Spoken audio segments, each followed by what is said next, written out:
Good morning students. Self study में मैं रवि कुमार प्रजापति आप सभी का स्वागत करता हूं। बच्चों आज हम पढ़ने जा रहे हैं क्लास 11 बिजनेस स्टडीज का chapter second, forms of business organisation. बच्चों हमने फर्स्ट चैप्टर में पढ़ा था कि बिजनेस क्या होता है, लेकिन इस चैप्टर में जो हम पढ़ेंगे वो हम पढ़ेंगे कि अगर हमें बिजनेस स्टार्ट करना है तो कौन कौन सी फॉर्म है, कौन कौन से प्रारूप हैं जिनमें हम बिजनेस कर सकते हैं, या दूसरे शब्दों में कहें तो बिजनेस के कितने प्रकार हैं जिसके रूप में हम बिजनेस को स्टार्ट कर सकते हैं। तो चलिए आगे बढ़ते हैं, समझते हैं फॉर्म्स ऑफ बिजनेस ऑर्गेनाइजेशन। तो फॉर्म्स ऑफ बिजनेस ऑर्गेनाइजेशन को हम कैटेगराइज कर सकते हैं। There are 5 types of category. One of them sole proprietorship and second one Hindu undivided family business, third one is partnership, fourth one is cooperative society and the last is joint stock company. तो student there are 5 types of forms of business organisation. अगर हम लोग business start करना चाहते हैं तो हमारे पास ये 5 बिजनेस की फॉर्म्स हैं जिसमें हम अपना बिजनेस कर सकते हैं। वन बाय वन सबको समझ लेते हैं इन शॉर्ट, क्योंकि जैसे जैसे टॉपिक आएगा हम सबको एक्सप्लेन करेंगे। तो सबसे पहला है हमारा सोल प्रोप्राइटरशिप। हम सबसे पहले इसको समझेंगे। इसको शॉर्ट में मैं कहूँ तो ये सिंगल ऑनर, एक ऑनर जो अपने बिजनेस का अकेला मालिक है, उसे हम कहते हैं सोल प्रोप्राइटरशिप। दूसरी फॉर्म है हमारी हिंदू अनडिवाइडेड फैमिली, यानी कोई भी फैमिली मिलकर अगर बिजनेस करती है तो वो हिंदू अनडिवाइडेड फैमिली बिजनेस कहलाता है। तीसरा फॉर्म है पार्टनरशिप, जब 2 या 2 से अधिक लोग मिलकर किसी बिजनेस को करें तो उसे पार्टनरशिप कहते हैं। कोऑपरेटिव सोसाइटी, जब सोसाइटी की हेल्प करने के लिए एक संस्था बनाई जाए और वो बिजनेस करे सोसाइटी के लिए तो वो कहलाती है cooperative society. And the last is joint stock company. अगर हम अपने बिजनेस को कंपनी का रूप देना चाहें तो कंपनी के रूप में हम बिजनेस कर सकते हैं। सभी टॉपिक्स को हम वन बाय वन स्टडी करेंगे और हर टॉपिक को आगे जाकर हम अच्छे से एक्सप्लेन करेंगे। तो अभी जो हमारा सबसे पहला टॉपिक है वो है सोल प्रोप्राइटरशिप। हम इसको अच्छे से समझेंगे कि सोल प्रोप्राइटरशिप होता क्या है। तो ध्यान देंगे, सबसे पहले इसकी डेफिनेशन पर ध्यान देंगे। डेफिनेशन में अगर आप देखेंगे तो सबसे पहले जो चीज़ है वो है सोल। सोल मीन्स अकेला, यानी ये जो है अपने बिजनेस का अकेला, और प्रोप्राइटर मीन्स मालिक। 2 शब्दों पर ध्यान दें। The term sole implies only and proprietor refers to owner, यानी एक व्यक्ति जो अपने बिजनेस का अकेला ही मालिक है वो कहलाता है sole proprietorship. Therefore A sole proprietor is the one who is the only owner of A business. एक व्यक्ति जो अपने बिजनेस का अकेला ओनर है। ठीक है बच्चों। Next is sole proprietorship refer a form of business organisation which is owned manage and control by. तो यहाँ पे ध्यान दें, owned manage and control by an individual the recipient of profit and bear और रिस्क। तो यहाँ पे आप ध्यान देंगे कि ये जो व्यक्ति है जो अपने बिजनेस को रन कर रहा है ये अकेला ऑनर है, स्वयं मालिक है, खुद ही मैनेज करता है पूरे बिजनेस को और अकेला ही बिजनेस को कंट्रोल करता है। और इसके अलावा जो भी प्रॉफिट होता है सिंगल शेयर पर्सन है, किसी को साथ इससे प्रॉफिट को शेयर नहीं करना है। और जो भी बिजनेस का रिस्क है अकेला ही पूरे बिजनेस के रिस्क को बियर करता है। तो बच्चों यहाँ डेफिनेशन क्लियर हो गई कि एक व्यक्ति जो अपने बिजनेस का अकेला मालिक है वो कहलाता है सोल प्रोप्राइटरशिप। पूरे बिजनेस को स्वयं मैनेज करेगा, कंट्रोल करेगा, ऑन करेगा, प्रॉफिट को भी अकेला ही बांटेगा और रिस्क को अकेला ही शेयर करेगा। तो ये बनती है सोल प्रोप्राइटरशिप की डेफिनेशन। आगे चलते हैं बच्चों। नेक्स्ट है हमारा, अब हम चलते हैं फीचर्स की तरफ कि सोल प्रोप्राइटरशिप के फीचर्स क्या होते हैं। तो देखेंगे सबसे पहला जो फीचर है वो है फॉर्मेशन एंड क्लोजर। तो यहाँ आपको ध्यान देना है, फॉर्मेशन का मतलब होता है बिजनेस को स्टार्ट करना एंड क्लोजर का मतलब होता है बिजनेस को बंद करना। तो इस बिजनेस का सबसे अच्छा फ़ायदा ये है, वो जो फर्स्ट कैरेक्टरिस्टिक्स है कि इस बिजनेस को आसानी से ओपन किया जा सकता है, स्टार्ट किया जा सकता है और आसानी से इसे क्लोज भी किया जा सकता है, क्योंकि यहाँ डॉक्यूमेंटेशन बहुत ही ना के बराबर होते हैं। Less, because of less documentation it is easy to start and also close. तो ये हमारा first feature.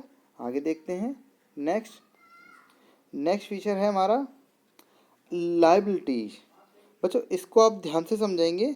The liability of owner is unlimited. यहाँ अनलिमिटेड का मतलब है, इसको आप ध्यान से समझेंगे कि इसका जो ऑनर है उसके ऊपर अनलिमिटेड लाइबिलिटीज हैं। मैं बार बार कह रहा हूँ, इस वर्ड को आप ध्यान रखें, अनलिमिटेड लाइबिलिटीज। यानी कि अगर बिजनेस लॉस में जाता है, सपोज बिजनेस को मानो 2 लाख रुपए का लॉस हो जाता है, तो अभी क्या होगा, फाइनली बिजनेस को क्लोज करना पड़ेगा। अगर ये एक बार होता, 2 बार होता, सपोज कीजिए कि बिजनेस ऐसी स्थिति में आ जाता है कि अब उसे क्लोज करना है और बिजनेस पर मानिए कि 2 लाख रुपए का लॉस हो चुका है, बिजनेस 2 लाख रुपए के घाटे में है और इस कंडीशन में आ चुका है कि अभी हमें बिजनेस को क्लोज करना है। तो इस कंडीशन में ये ऑनर क्या करेगा, क्योंकि बिजनेस बंद करेगा तो जितना भी इसके ऊपर लोन है, लायबिलिटी है, उसे पे आउट करना पड़ेगा। सपोज इसने अपनी फर्म की सारी असेट्स को, जो भी कैश था वो सबको यूज किया और लायबिलिटीज को पे किया, और सपोज ये केवल फाइनली 1,20,000 रुपये पे कर पाता है, तो बचा हुआ 80,000 ये कैसे पे करेगा। 2 लाख में से इसने 1,20,000 तो फर्म से पे कर दिया। तो यहाँ पर यही समझना है, इस 80,000 को पे करने के लिए इसे अपनी पर्सनल असेट्स का यूज करना होगा।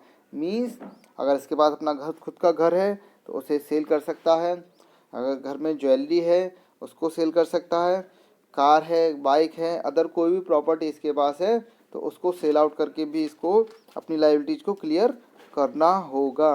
यानी अगर बिजनेस की असेट्स, बिजनेस की प्रॉपर्टी लायबिलिटीज को पे करने में अनेबल है तो फिर इसे अपनी पर्सनल प्रॉपर्टी को यूज करना होगा। इसी को कहते हैं अनलिमिटेड लायबिलिटीज। यानी कि जब तक लायबिलिटीज पूरी नहीं होंगी तब तक कहीं से भी कुछ भी करे इसे लायबिलिटीज को पे करना होगा।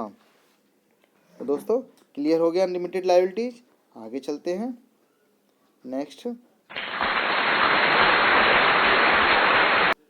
Third is sole risk bearer and profit recipient. तो ये भी आपको मैंने डेफिनेशन में ही बता दिया था कि अकेला ऑनर होने की वजह से पूरे रिस्क को अकेला ही बियर करता है और प्रॉफिट को भी अकेला ही शेयर करता है। Nobody share his profit.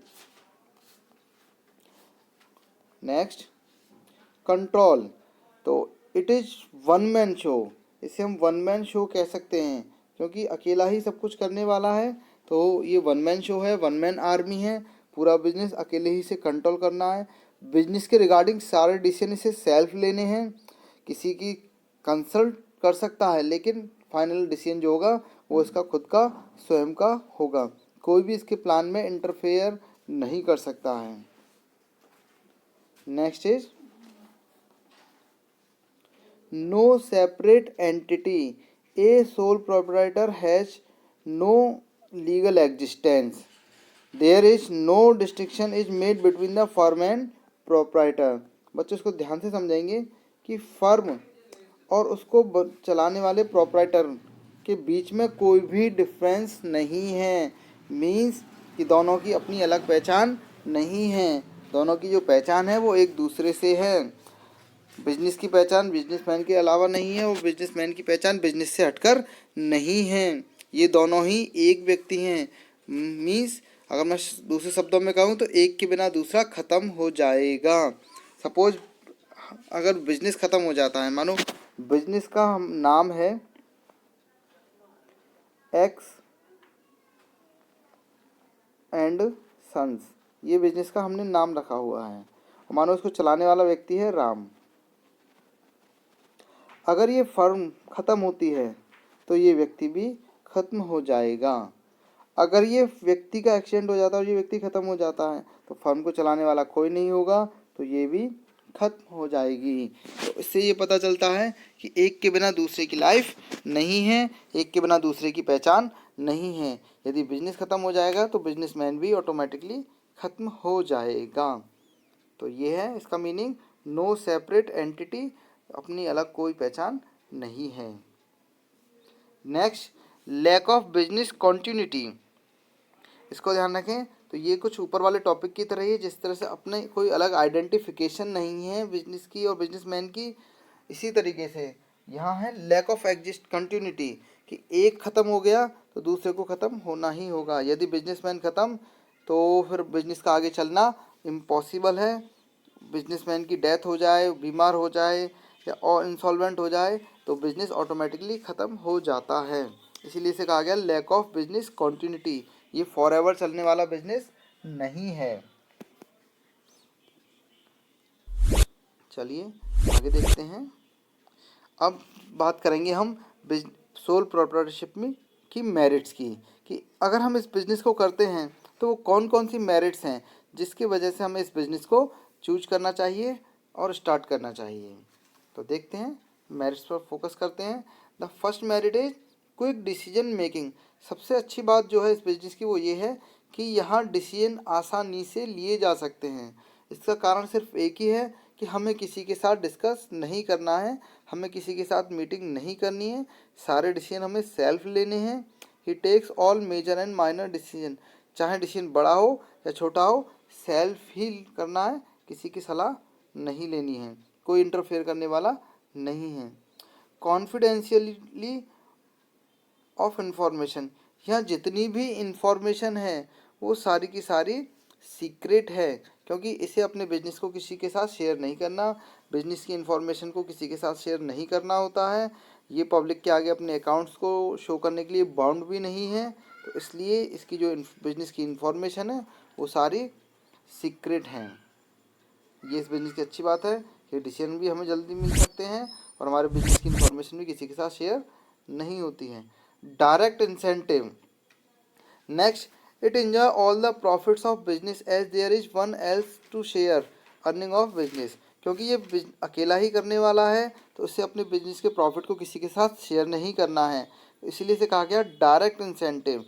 Direct relationship between efforts and reward, यानी जितना हम एफर्ट करेंगे उतना ही हमें रिवॉर्ड मिलने वाला है। Encourage him to work hard and earn more, हमें अपने आप को सिर्फ इसलिए एनकरेज करना है कि अगर हम मेहनत करेंगे तो उसका जो भी आउटपुट आएगा वो सब हमारा है। तो यहाँ डायरेक्ट रिलेशन है, मेहनत बढ़ेगा रिजल्ट बढ़ेगा, मेहनत घटेगा अर्निंग जो है वो कम हो जाएगा। नेक्स्ट, सेंस ऑफ अकम्पलिशमेंट, ये और इस बिजनेस की सबसे अच्छी बात है कि यहाँ सेल्फ जो है सेटिस्फैक्शन रहता है, क्योंकि हम सेल्फ ही एम्प्लॉय हैं, हमारे साथ काम करने वाला कोई नहीं है। हम जो भी काम कर रहे हैं अपने दम पर करते हैं, सेल्फ डिसीजन पर करते हैं, सेल्फ वर्कर हैं हम यहाँ के। तो जो भी हमने काम किया है अगर उसका रिजल्ट पॉजिटिव आता है या नेगेटिव आता है तो उसके लिए हमें किसी को ब्लेम नहीं करना है। इसी को कहते हैं सेल्फ सेटिस्फैक्शन, क्योंकि अगर हमारा बिजनेस लॉस में जाता है तो हम इसके लिए किसी को ब्लेम नहीं कर सकते। आत्मसंतुष्टि की भावना हमारे अंदर रहेगी कि जो भी कुछ है वो सब हमारे सेल्फ डिसीजन का रिजल्ट है। तो ये अच्छी बात है इस बिज़नेस की कि यहाँ कभी भी टेंशन नहीं आता है और हम किसी और को ब्लेम नहीं करते हैं। Next, easy of formation and closure, ये हम पहले ही डिस्कस कर चुके हैं मैं फीचर्स के अंदर। इस बिज़नेस को आसान करना स्टार्ट करना बहुत ईजी है और इस बिज़नेस को क्लोज करना भी बहुत ईजी है, क्योंकि यहाँ डॉक्यूमेंटेशन बहुत कम होता है। अब बात करेंगे इस बिज़नेस के डिमेरिट्स की, कि इस बिज़नेस में कौन कौन सी खामियां हैं जिसकी वजह से इस बिज़नेस को करना थोड़ा सा रिस्की हो सकता है। तो सबसे पहली बात, लिमिटेड रिसोर्सेज हैं, क्योंकि यहाँ इंडिविजुअल एक ही व्यक्ति बिज़नेस को स्टार्ट कर रहा है तो उसके पास जो रिसोर्सेज हैं, उसकी जो कॉन्टैक्ट्स हैं वो लिमिटेड हैं, सेविंग जो है वो लिमिटेड है। अगर उन फ्यूचर उसे लोन चाहिए बिज़नेस को रन करने के लिए तो उसके रिसोर्सेज लिमिटेड होने की वजह से उसको लोन भी लिमिटेड ही मिल पाएगा। तो ये फर्स्ट लिमिटेशन है, लिमिटेड रिसोर्सेज। नेक्स्ट आगे चलते हैं। Second is limited life of business concern. दूसरा जो सबसे बड़ा रिस्क है वो ये है कि अगर एक व्यक्ति अपनी मेहनत से बिजनेस को खड़ा करता है और इन फ्यूचर अगर उसकी डेथ हो जाती है तो उस बिज़नेस को चलाने वाला कोई नहीं है। उसकी डेथ के बाद मे बी अगर वो सिंगल मेल पर्सन है अपनी फैमिली में तो फाइनली उसे अपना बिजनेस क्लोज करना होगा। उसके जाने के बाद बिजनेस ऑटोमेटिकली क्लोज हो जाएगा। तो बिजनेस की जो लाइफ है वो लंबी नहीं है। अनलिमिटेड लायबिलिटी, ये मैं आपको पहले ही क्लियर कर चुका हूँ फीचर्स के अंदर, कि अगर बिजनेस लॉस में जाता है तो इसको बिजनेस को तो सेल करना ही होगा, इसके अलावा अपनी पर्सनल प्रॉपर्टी को भी सेल करके अपने सारे लोन को पे आउट करना होगा। लिमिटेड मैनेजियल एबिलिटी, बिजनेस को रन करने के लिए जितनी क्वालिटी की ज़रूरत होती है, तो क्या किसी भी एक व्यक्ति के अंदर सारी क्वालिटी मौजूद हैं? तो ऐसा दुनिया में कोई भी नहीं है कि जिसके अंदर भगवान ने सारी क्वालिटी को दिया हो। किसी के अंदर बोलने की क्वालिटी है, किसी के अंदर हार्ड वर्किंग की क्वालिटी है, किसी के अंदर पर्सनालिटी की क्वालिटी है, किसी के पास नॉलेज है, किसी के पास डीलिंग है, किसी के पास सोचने डिसीजन लेने की कैपेसिटी है, किसी के पास लीडरशिप की क्वालिटी है। तो there are various types of ability. तो हर व्यक्ति के अंदर अपनी अपनी अलग अलग एबिलिटी होती है। लेकिन एक बिजनेस के लिए जिस तरह से अगर हम देखें, क्या एक व्यक्ति क्रिकेट खेल सकता है? नहीं, क्योंकि क्रिकेट खेलने के लिए हमें बहुत सारी क्वालिटी की ज़रूरत है। अच्छे बॉलर, अच्छे फील्डर्स, अच्छा विकेट कीपर, अच्छे बैट्समैन, अच्छे कैप्टन, तो इतनी सारी क्वालिटी की ज़रूरत है। तो सेम इसी तरीके से बिजनेस में भी हमें बहुत सारी क्वालिटी की ज़रूरत है जो कि एक व्यक्ति के अंदर नहीं पाई जाती हैं। तो ये भी एक इस बिजनेस की खामी है, क्योंकि एबिलिटी हमारे पास लिमिटेड होती हैं।